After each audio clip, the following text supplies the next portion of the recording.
You to vote on the news, and here's the winner. There's a huge, hidden, heavenly body right here in our solar system. Evidence is mounting that either a brown dwarf star or a gas giant planet is lurking at the outermost reaches of our solar system, far beyond the planet Pluto. According to the British newspaper The Independent, the object is 4 times the size of Jupiter. Experts say the presence of such a massive object could explain why a barrage of comets has been coming from that direction. We'll post.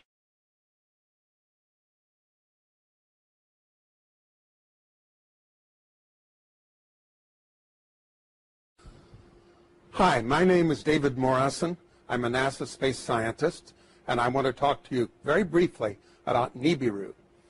I'm doing this because I received a note from a 12-year-old girl recently that said she wondered if the video I made 2 years ago was still valid, that she and her classmates were scared about NIBIRU, and could I please explain, from a science point of view, why we know NIBIRU is not real and is not a danger.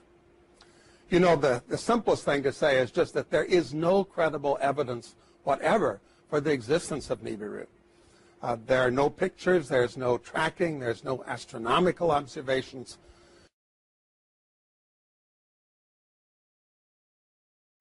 Are we being primed, Gordon, for some major announcement? Well, that's the thing is, now, the Zetas say that the Council of Worlds has told the president, you've got to announce it. I say, you know, everyone I tell that to goes, well, I'll eat my hat if the president ever announced that. But if he did, you know, you can speculate that the first thing he would say is Ronald Reagan had an executive order that this is top secret, and every other president signed on. But now I'm going to be the one who's breaking that because everybody has to know. And what would he, well, we're coming up to the break. When we come back, speculate on what you think he would say, okay? With our special guest, Gordon James Giannotto. And we're talking about Planet X. Now, he has sent us some interesting pictures that you should get up to coasttocoastam.com and just take a look at them and make up your own mind. And I'll be back in a moment on Coast to Coast AM. If you need to email me, that's George at coasttocoastam.com. Well, next hour, we'll take your phone calls with Gordon James Giannotto as we talk about Planet X. And welcome back to Coast with Gordon James Giannotto. Gordon, let's speculate a little bit on if there's an announcement of this planet. How will it be announced? Well, there's 2 lines of thought. One is from the Zetas that the Council of Worlds has told the president that he has to announce it. The other is my line of thought, which is that how can he not announce it? Because as Planet X comes closer and closer to the Earth, eventually it's going to come very close. It's going to be as large as the full moon, and it's going to grab the Great Atlantic Rift and pull it up. And people don't realize that the continents are granite, and they float on the magma core. So they're just floating there. So the Great Atlantic Rift is a line of mountains right down the center of the Atlantic Ocean from Iceland to Antarctic, and there's an upwelling of magma right there. And as the North Pole of Planet X is in line with the sun, as Planet X is in line with the sun, and the North Pole is pointed at the Earth, it's every day when the Atlantic Ocean faces the sun, the Atlantic Rift gets pulled down towards Planet X, and then as the Earth continues to turn, it gets released, because when the North Pole of Earth starts going towards the North Pole of Planet X, then it gets pushed back. But so eventually what's going to happen is Planet X is going to grab the crust. It's going to be close enough that the crust will stop turning with the core. So nothing changes the core, and nothing changes the North Pole of Earth pointing up. But what's going to happen is Planet X is trying to go by, and the day it goes by, it's going to grab the crust and slide it up over the North Pole and then let go of it. And when it lets go of it, the new North Pole is going to be the eastern tip of Brazil, Recife, Brazil. And there's going to be 600-foot tidal waves followed by the tail of Planet X brushing the Earth with all these rocks, which was one of them was the meteor over Russia. So you're talking catastrophe here. Absolute catastrophe. But the thing is that after that, with no governments and no religions and no economy, the unselfish ETs are going to come and give unspecified help to unselfish survival communities. So, because people say, well, all the nuclear reactors are all on faults all over the world, but, they could transmute the half-life of plutonium from 125,000 years to 1.25 seconds. So, but they haven't said what they're going to do because we're supposed to be taking some responsibility for ourselves. So, what's the timetable on this? Well, see, that's the thing. There isn't a timetable, and that's the number one question everyone asks. Well, when is this going to happen? But the thing is it could happen at any time.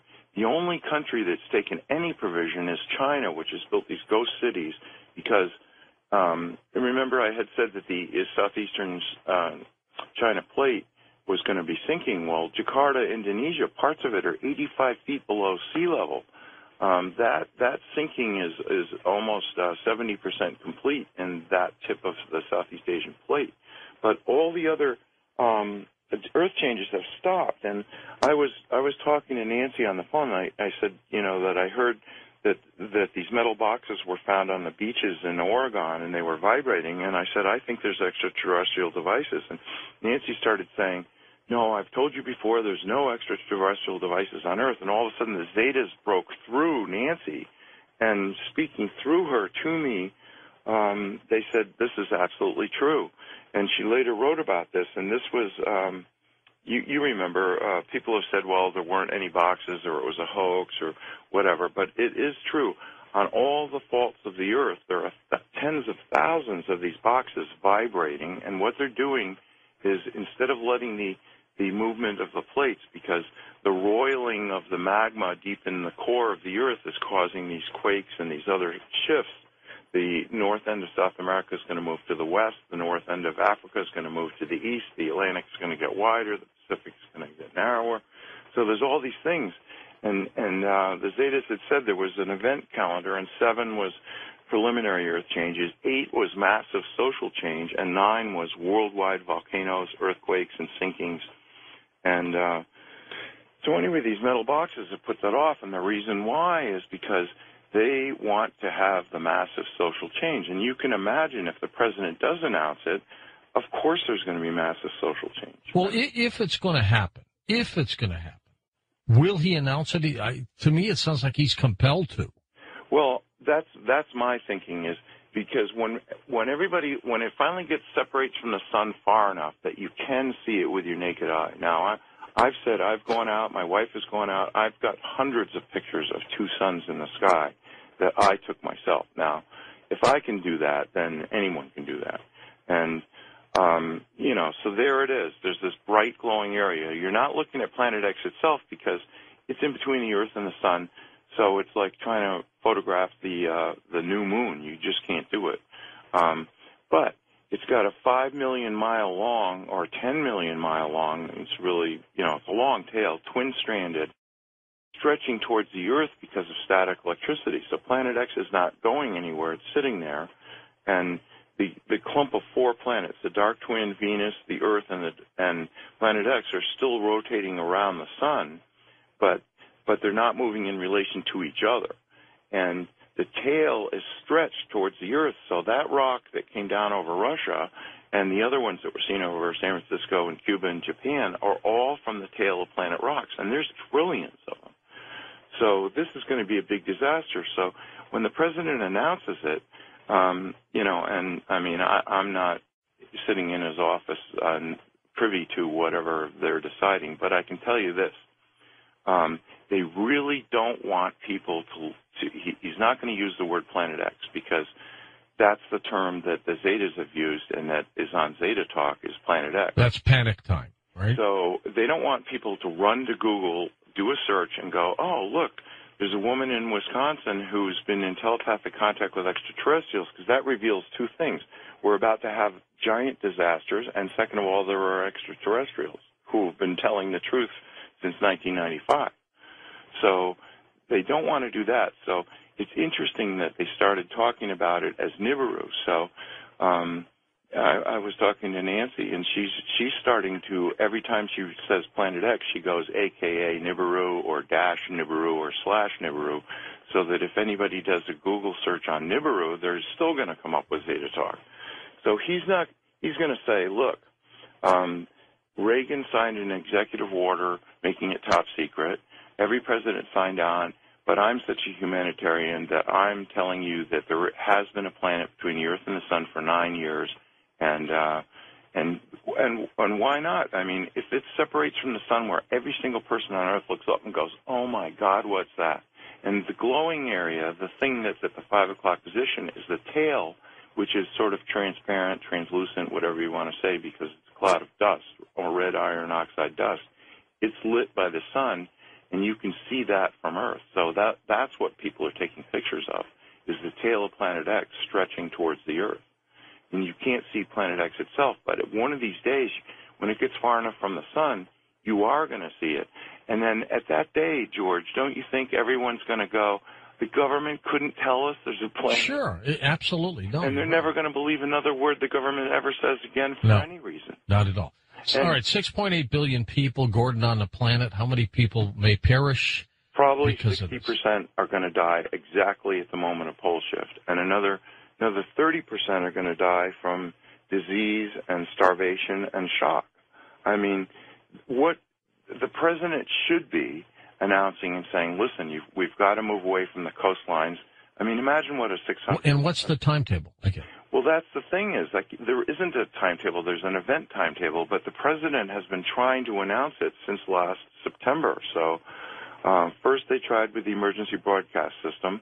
That was all screwed up. That didn't work. And then, believe it or not, I mean, you know, you think if you're president, you can just announce whatever the hell you want. And no, you can't, because there are people, the elite and the rich and the powerful, don't want you to stop going to your job. I mean, if they announced the whole truth, do you think anyone would show up for their job? Pilots, policemen, firemen, truck drivers? No, people would want to be with their friends and family. Right, and they'd all head for Wyoming and Montana and places like that, you know, as far away from the coast as they can. The safe havens. Right, and so you can figure out where, now I live on a mountaintop in the middle of the Maine coast because Maine was held down by glaciers, and it's slowly rising, so once the crust comes free of the core, it's just going to pop up another 500 feet. So I'll be doing fine with a 600-foot tidal wave. But Florida, that's actually going to sink. The UK, that's going to sink. Japan is going to sink. So a lot of places, it isn't just a matter of a 600-foot tidal wave. And then, of course, all the ice in the whole world is in the wrong place, so that's going to melt. So the Zetas say the final sea level is going to be 700 feet above present. So the president isn't going to say what's going to happen. He's going to say there's a planet in between the Earth and the Sun, and now this is what I think, and, you know, speculation, because, you know, I'm not privy to the script here, but you know, that he would turn it over to NASA, which would say, yes, there's a rogue planet, but we were prohibited by national security, but don't worry about it. Go back to sleep. If anything's going to happen, we'll tell you. And then maybe they turn it over to NOAA, which is saying, well, this huge Earth wobble is what's causing all this weather. They're never going to admit that global warming and climate change were a lie, because can you imagine the lawsuits? It would bring the whole world to a halt, because how many hundreds of billions of dollars have been spent on reducing fossil fuels? And, you know, the thing is Planet X is roiling the magma, so the magma's circulating closer to the bottom of the crust, so the seafloors are warming, and the ice is melting from underneath. But the actual truth is the Arctic just had one of the coldest winters in years, and the amount of ice that formed this winter in the Arctic is unbelievable. Antarctica's been gaining ice. The top of the Himalayas and a lot of these glaciers are gaining ice. So this whole global warming thing, they're never going to use that phrase again. They would rather die than say global warming. So, you know, I don't know how he's going to put it, but my opinion is he's got to announce it. And meanwhile, the government is doing all these strange things, like ordering 1.2 billion rounds of hollow point ammunition. They're going to arm these Social Security employees, and the National Weather Service employees are all going to be packing with hollow point bullets. I mean, come on, who thinks you know, that's normal? What are they expecting? And of course there's going to be some people who are going to riot and steal and loot and God knows what. Well, things could be out of control. Right, they could be out of control. But yet, if they do announce it, then people will go, well, this is something that we're all facing together. Let's work together to save as many people as possible. But they've got to do it sooner than later. Now, I live on a mountaintop. I heat with wood. I've got an outhouse. I'm ready for no electricity and no fuel. I live in a forest. I've got wood all around me. So, my theory is if you're ready for pole shift today, then you're going to be ready for it whenever else you can. But if you notice, around the world, the economy has not been getting better, regardless of what they're saying. And people are realizing every day that everything they've worked for all their lives is coming to naught. And hopefully people will say, well, really, what is important? And they'll realize, every time you see a disaster, you see people say, well, I lost everything, but, at least we all survived. And, that's what's important. And people are going to start realizing, well, maybe people are more important than possessions. But this Earth wobble, I went out last July to take a picture of the full moon rising over the mountain in Maine where I live. And when I was in elementary school, we had a target range in the basement. So when I was in the third grade, we had lockers all the way down the hallway, and every guy in the third grade had his own .22 caliber rifle in an unlocked locker in the hallway, and we all had bullets in our pocket, and we couldn't wait till 3 o'clock to get out. That wouldn't happen anymore. No, and I grew up in the town next to Sandy Hook, so, but there are people who've decided to be selfish and doing awful things, but the majority of everybody is very conscientious. Maine is second in the nation for guns per person and 49th in gun-related deaths per person. So, just because, so people are legitimately saying, well, wow, I got a feeling something's not right. And you see that show, Doomsday Preppers. Oh, sure, yeah. People are like, well, the economy isn't coming back. I was in Walmart the other day. They had 15 people in a 5-acre store. And I said to the cashier, you can't even be paying your overhead with this. And she goes, oh, no, the economy's going to be coming back. Well, okay, fine. They've been hit hard. That's what you say. But so I was out there taking pictures of the full moon, and I guess probably I learned to have a steady stance with my hands and a camera at an early age. I used to win NRA sharpshooter awards. And that was, starting in the third grade. So anyway, I shot 2 pictures, and the mosquitoes were biting me like crazy. So I wanted to get a good picture of the full moon, and so I shot a whole series of pictures, and then I ran inside to get out away from the mosquitoes. And when I was playing them back on my computer, I realized that in 2 consecutive pictures, I hadn't moved my hands at all. There's a table up on top of the mountain, and there's the full moon. And in the second picture, the moon is moved to the right, not up. Now, if you think about it, everything, the moon, the stars, the sun, all rise in the east, go up to the midheaven, and then set in the west. And here I got 2 pictures of the moon, and between the 2 pictures, the moon moves sideways. How'd that happen? Well, that was like, I think the ETs, like I said, I've been in contact with ETs my whole life, and I think they guided me to do that because that is one of the most remarkable pictures.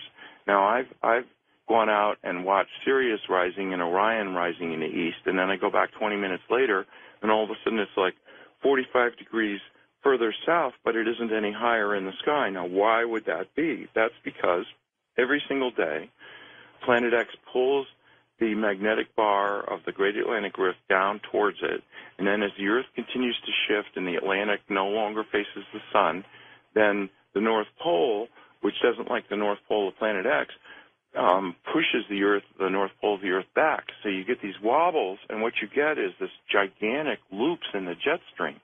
So normally the jet stream moves from west to east, but now if you notice these weather maps, and why wouldn't you with all these big storms? So everybody's more interested in the weather than ever because it's really can be life or death. And what you get is these giant arcs of cold air coming down from the Arctic, and 30 miles to the east, you've got this giant arc of tropical air coming up from the Caribbean, and you've got this clash of fronts that makes these gigantic storms. I mean, look at Hurricane Sandy. And, you know, if the government told the truth, they should say nobody should rebuild anywhere. But it's just like Katrina and New Orleans. People are saying, well, you know, we're going to bring it back, and it's going to be so meaningful, and we're going to have Seaside Heights, New Jersey, ready for the tourist season. And, you know, but the truth is nobody should be there now at all, because this is right in the danger zone. They should be saying, well, we're going to move anyone that wants to go from the coast. And that's the interesting thing. The Zetas have said even when this is announced, probably only as much as 60%, but no more than that, are going to go, oh, my God, we've got to go to safety. And the rest are going to go, well, you know, I really don't want to change anything, so I'm going to keep going to work. And if a tidal wave washes over me, then that's it. You know, I'll just die. Well, you know, okay, that's what this life is like. You're entitled to be a skeptic. You're entitled to be in denial, and you're entitled to die in it, but there's no reason for you to do that. Hold on for a second, Gordon. We're coming back for phone calls with you next on Coast to Coast AM. Indeed, indeed, and we're going to take your phone calls when we come right back on Coast to Coast AM. And welcome back to Coast to Coast. Gordon, are you saying then in our solar system we've got a dark twin to Earth, we've got a burned-out binary star, and we have Planet X? No, the binary star is quite a distance away. That's why it takes 3,657 years for Planet X to return.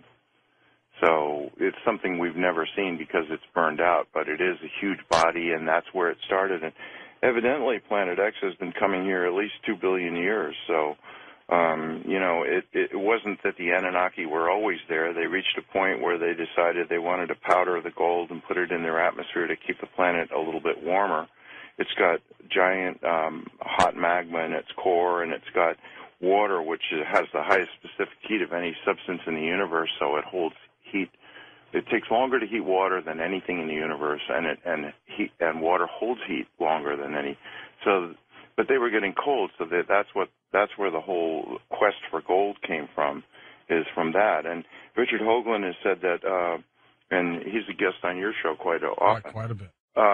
He said that Phobos is a spaceship because it's a hollowed out and it's got chambers in it because they use ground-penetrating radar. But actually, Phobos is one giant gold nugget, and the Anunnaki, since they came back, have been mining it with robots. That's got to be worth something. Oh my God! So you know, but you know, if anybody thinks I'm making this stuff up, I mean, go do a search in Wyoming.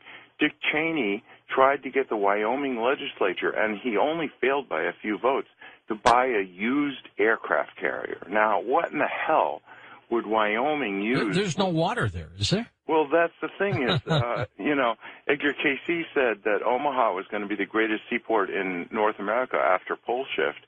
And, you know, evidently he's planning that the Mississippi will split wide, or saltwater will go up to the Great Lakes, and then up the Missouri and the Platte Rivers, and then maybe the Red River. And I guess they were planning to, you know, keep it, I don't know, in the Great Lakes or in the Gulf, and then float it right up to Wyoming. But you can see why he would want that. It's got nuclear power. It's got a hospital. It holds 5,000 people, and he could load it with fighter strike jets, you know, and be king of the world. And you look at the billionaires around the earth, they're trying to start their own space programs. But the Council of Worlds has said, no, nobody's going to leave Earth and come back as kings of the earth afterwards.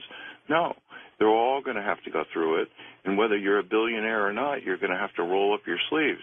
So, you know, you've heard of the idea of these deep underground bunkers everybody was going to head to. Yeah. But, you know, how well are they going to survive in 10-plus power earthquakes? So they're not. But then, you know, after pole shift, at the hour of pole shift, when the tidal waves start, then everyone's going to, after that, there won't be any earthquakes, so people are going to want to be underground, because how are you going to survive this fall of rocks? Okay, let's go to the phones. You to vote on the news, and here's the winner. There's a huge hidden heavenly body right here in our solar system. Evidence is mounting that either a brown dwarf star or a gas giant planet is lurking at the outermost reaches of our solar system, far beyond the planet Pluto. According to the British newspaper The Independent, the object is 4 times the size of Jupiter. Experts say the presence of such a massive object could explain why a barrage of comets has been coming from that direction. We'll post. Planet X is a very controversial subject, but when we study it, we find that it may hold answers to some of life's most perplexing questions. Everything from evolution to how we came about as a species, to current Earth changes and what might lie ahead for us in the future. My name is Robert Sepper, and this video is my attempt to explain some of these mysteries. To understand everything thoroughly, we must start from our past.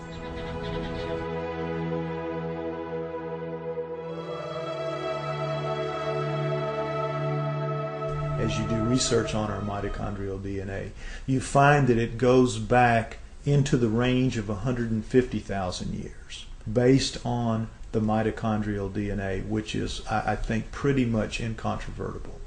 If we're 150 to 200,000 years old, that throws a huge, gigantic wrench into the establishment position that we evolved from creatures that were walking upright approximately 4 million years ago. The early Australopithecines, Lucy, everyone is familiar with her at around 3.2 to 3.5 million years ago, and they're finding new ones all the time. And all they say is to qualify as human is to be upright walking. If you're an upright walking pre-creature, you're called a pre-human. And even though all of those creatures, right through Neanderthal, from Lucy at 4 million years ago, right through the Homo habilis, Homo erectus, Neanderthal to Cro-Magnon, right up to Cro-Magnon, all of those creatures don't look anything like human beings as we are today. They are as different from us as primates. In fact, they look like primates. They look like upright walking primates. Up through Neanderthal, back to Lucy, and whatever's going to come before her. What could make something change so radically, literally overnight, in anthropological terms, and be anything remotely associated with Darwinism?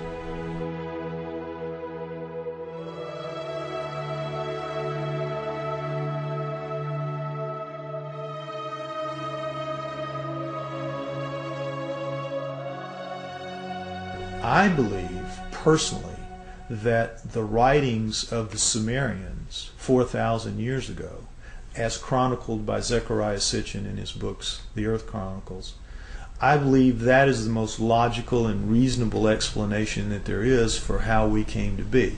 20 some odd years ago, Zechariah Sitchin wrote The 12th Planet. In The 12th Planet, he describes ancient writings and texts by the Sumerians depicting a 3,600-year orbit of Nibiru. But the Sumerians are rarely spoken about in history books. Who were the Sumerians? And what could an ancient civilization possibly know about how we came to be? We only hear about like the Egyptians or the Mayans or the Incans, Romans, Greeks. The first culture we have on Earth were the Sumerians, and they showed up 6,000 years ago where modern-day Iraq is. It's right between the Tigris and Euphrates rivers. It was then known as Mesopotamia, Babylon, but also Sumeria, where the first culture on Earth stems. And they have left us over 100 of the first for high society to take place. For instance, stemming from Sumeria 6,000 years ago, they were the first ones to invent writing. They had a system of over 400 characters known as cuneiform text. They'd use a wedge-shaped stylus or an object with a wedge and would twist and turn and make all these characters that came up to about 400 characters, and they had their own complete language like an alphabet that we use today, A through Z, but this stemmed out of Sumeria 6,000 years ago, and all of the first for high society come from them. Time, the calendar, math, schools, courts, judges, systems of law, all of this originated in Sumeria, which was then known as Mesopotamia, Babylon, today's modern-day Iraq. The Sumerians are actually probably the most influential culture of the ancient world. Not the Egyptians, not the Greeks, not the Romans, the Sumerians. The Sumerians invented, for example, the zodiac. All of the symbols that we still have today for the zodiac was created by the Sumerians. They tell an incredible story, the Sumerians do, of the Anunnaki, which is that there is another planet in our solar system, that gods, super beings, live on this planet, that these beings come to Earth. The Sumerians had a pantheon of gods, but it was living gods. They were the Sumerians worshipped living gods who lived and worked and had their lives among them. They were the Anunnaki. Among those Anunnaki, there were 12 leaders, 12 super gods, the bosses, the boss of bosses. Those 12 gods come down and are present in the Egyptian culture, in the Greek culture, and in the Roman culture. They just have different names, but they have basically the same personalities and the same functions. So it isn't that mythology begins with the Egyptians, the Greeks, and the Romans. Mythology begins with the Sumerians. Monotheism didn't kick in until the gods, the multiple gods, actually physically left. When we look at all the stories in the Bible about how God is a feared God, and if you do what God tells you, you are given the reprisal of going to heaven, or if you do wrong, you go to hell, and it's very black and white. But the Sumerians give us a lot more context into that line of thinking and how it came about in their image and after their likeness. The Anunnaki, quoted to the Sumerians, as saying, "We have created you in our image and after our likeness, and we were their slaves," basically, to do as they bid it. Mine the gold, do their daily chores. We were basically their slaves. The leader said, "We'll make you a slave. We'll make you a servant." And that's the reason, the impetus, according again to the Sumerian writings, for the creation of human beings. The story of Noah is a classic that comes right out of the Sumerian texts. The word Eden, the Anunnaki called the land where they lived the Eden. The Adam, they called the worker slave that they created the Adamu, plural. Could the Anunnaki have genetically engineered humans? It sounds incredible until we consider that we ourselves genetically engineer the fruit and vegetables we eat every day. From tomatoes to apples and oranges to cloning Dolly the sheep. If we can genetically manipulate DNA, then who's to say that we weren't created or our DNA wasn't tampered with by another race of beings in the past? Now the question is, were we?